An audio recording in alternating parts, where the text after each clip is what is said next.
اللہ میں اور پیغمبر میں 2 کمانوں کا فاصلہ ہے، اور محمد اور علی میں بھی 2 کمانوں کا فاصلہ ہے۔ اللہ اور محمد میں 2 کمانوں کا فاصلہ کیا ہے؟ میں دہراؤں گا نہیں، یہ بحثیں دوسری جگہ پڑھ چکا ہوں، لاہور میں پڑھ چکا ہوں، کراچی میں پڑھ چکا ہوں۔ صرف 2 کمانوں کا، یہ 2 کمانیں کیا ہیں؟ ایک ہے خالقیت اور ایک ہے معبودیت۔ وہ خالق ہے، یہ مخلوق، وہ معبود ہے، یہ عبد۔ اس کے علاوہ جتنے فاصلے تھے وہ سب مٹ گئے۔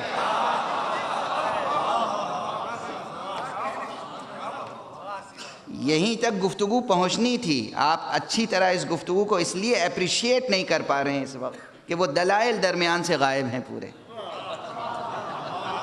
یہی نفس کیسے بلند ہوتا ہے، وجود کیسے بلند ہوتا ہے؟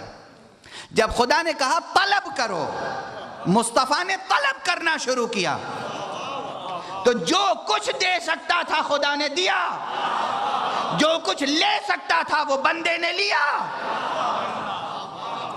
اب ایک منزل وہ تھی جہاں ممکن نہیں تھا کہ خالق مخلوق بن جائے۔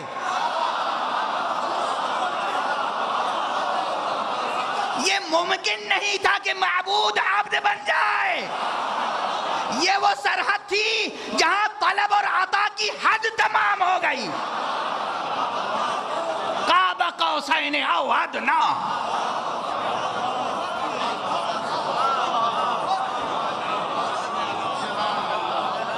بس یہ 2 قوسین ہے نا۔ اور یہ کیسے ہوا؟ کوئی اور ذریعہ نہیں تھا، مصطفیٰ کا علم و عمل۔ یہ جو بلندیاں حاصل ہوئیں، حضور کا علم اور عمل۔ اور حضور کے اور مرتضیٰ کے درمیان کیا فاصلہ ہے؟ ویسے تو فاصلہ ہے ہی نہیں، بلا فاصلہ ہے، مگر ایک جو فاصلہ ہے اسے سمجھیں، وہ نبی ہیں، یہ نبی نہیں۔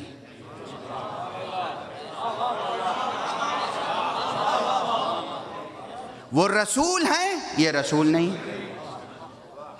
بس اعلان ہے،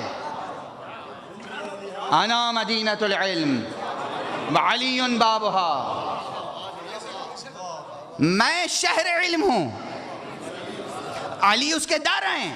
اور گفتگو یہیں ختم نہیں ہوئی، گفتگو یہیں وَلَن تُدْخَلَ الْمَدِينَةَ إِلَّا مِن بَابِهَا، اور مدینے میں داخل ہوا نہیں جا سکتا مگر دروازے سے۔